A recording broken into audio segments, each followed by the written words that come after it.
Sah, OJK akan melindungi nasabah gagal bayar atau telat bayar di aplikasi pinjaman online. Nah, ya, jadi banyak yang berpikir bahwa ya gagal bayar pinjol itu masalah yang sangat berat. Padahal kita tahu undang-undang dari OJK itu sebenarnya sudah berpihak sama kita banget loh. Ya, bener sama kita banget. Pinjol mulai dipersulit lagi berdirinya. Pinjol dilarang, diatur juga cara-cara penagihannya. Terus kemudian resiko atau mungkin apa yang akan kalian dapatkan jika teman-teman telat bayar atau gagal bayar itu juga diatur semuanya. Ya, cuman masalahnya ya ada aja selalu oknum-oknum pinjol yang nakal. Nah, cuman hal-hal seperti ini akan sulit sekali ya by the way teman-teman untuk kita kurangin. Karena apa? Karena sebenarnya ya pinjol itu kan banyak. Masalah OJK kan nggak cuma ngurusin pinjol doang. Jadi mungkin secara aturan OJK itu udah bantu banget nasabah gagal bayar gitu. Cuman yang jadi masalah adalah ya pengawasan atau eksekusinya mungkin belum maksimal. Ya karena kan mereka harus ngurusin investasi bodong dan lain sebagainya. Sedangkan pinjol kan mungkin kalau dibandingkan urusan investasi bodong, keuangan, penipuan-penipuan atau terjadi di bank dan lain sebagainya. Nah, itu kan yang lagi difokuskan sama mereka. Dan mungkin porsinya atau mungkin kasus kejadiannya itu lebih gede dibandingkan masalah pinjol. Jadi ya wajar kalau pinjol mungkin dapat porsi sedikit untuk pengawasan. Cuman yang perlu kita tahu di sini adalah dengan adanya undang-undang yang diterbitkan oleh OJK, surat edaran OJK, kita tahu bahwa ya sebenarnya OJK itu nggak mau loh nasabah susah. OJK itu nggak mau loh nasabah diperlakukan semena-mena, itu udah lebih dari cukup.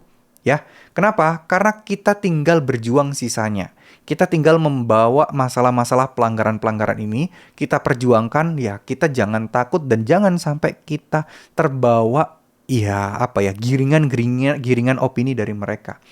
Karena jujur aja, cara mereka untuk membuat kita tertekan adalah dengan pernyataan, perkataan, dan opini-opini yang menggiring kita untuk, ya, kalau kayak gini gimana, kalau kayak gini gimana, serta ancaman-ancaman yang tentu saja, hal ini menurut saya pribadi, cukup berhasil untuk mereka lakukan. Dan sangat disayangkan sekali, teman-teman di luar sana yang gagal bayar, telat bayar, kena tipuan dan kena bujuk rayuan.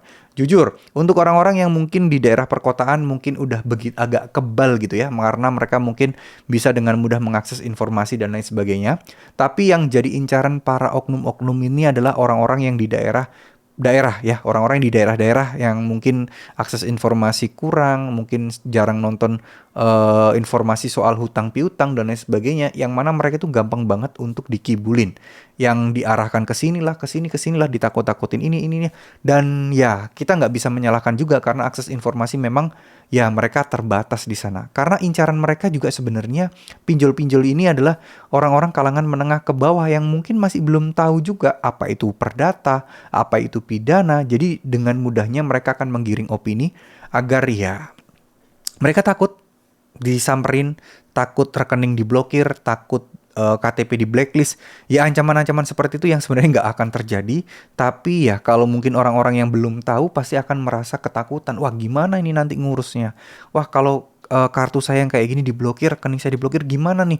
Nanti kalau anak saya kirim duit dan lain sebagainya. Ya, jadi banyak hal yang sebenarnya ya kita harus perjuangkan bareng-bareng biar teman-teman di luar sana itu informasi itu makin menyebar, makin nggak takut-takut lagi dengan pinjol, makin ngerti dan makin paham bahwa sebenarnya hal ini tuh bisa diperjuangkan, bahwa sebenarnya hal ini tuh bisa kita lalui bareng-bareng. Ya, terima kasih. Semoga apa yang saya sampaikan bisa bermanfaat. Mohon maaf jika ada salah-salah kata. Wassalamualaikum warahmatullahi wabarakatuh.